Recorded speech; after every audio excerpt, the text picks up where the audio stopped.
দুইজনই বিষ্ণুর অবতার, দুজনই যুগ পরিবর্তনকারী, একজনের হাতে কুঠার, অন্যজনের হাতে ধনু। কিন্তু প্রশ্ন একটাই, পরশুরাম বনাম রাম, কে বড় অবতার? আজ আমরা যুদ্ধ নয়, দর্শনের বিচার করব। পরশুরাম ও রাম দুজনেই বিষ্ণুর অবতার, কিন্তু তাদের উদ্দেশ্য আলাদা। পরশুরাম এসেছিলেন অন্যায়ের প্রতিশোধ নিতে, রাম এসেছিলেন ধর্ম প্রতিষ্ঠা করতে। একজন আগুন, অন্যজন আলো। পরশুরামের শক্তি ছিল অস্ত্রে, ক্রোধে, প্রতিশোধে।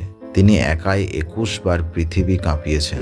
রামের শক্তি ছিল সংযমে, ধৈর্যে, করুণায়। তিনি যুদ্ধে জিতেছেন বিনা অহংকারে। প্রশ্ন হলো, শক্তি মানে কি ভাঙা, না শক্ত করে ধরা? পরশুরাম ক্রোধে অন্ধ হয়েছিলেন, তাই নিজেই অভিশপ্ত হন।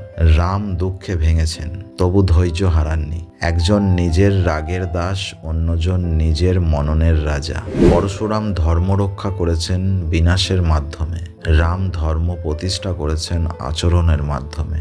পরশুরামের ধর্ম ভয় জাগায়, আর রামের ধর্ম পথ দেখায়। এখানেই পার্থক্য স্পষ্ট।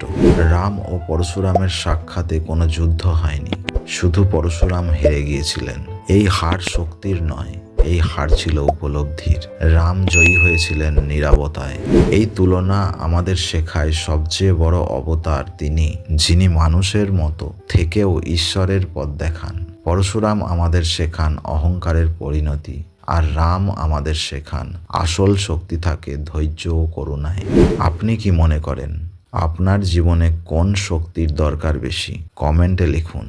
ভিডিওটি ভালো লাগলে লাইক করুন, মাইন্ড টু হার্ট চ্যানেলটিকে সাবস্ক্রাইব করুন। ধন্যবাদ। জয় শ্রীরাম। হিন্দু ধর্মের জয়।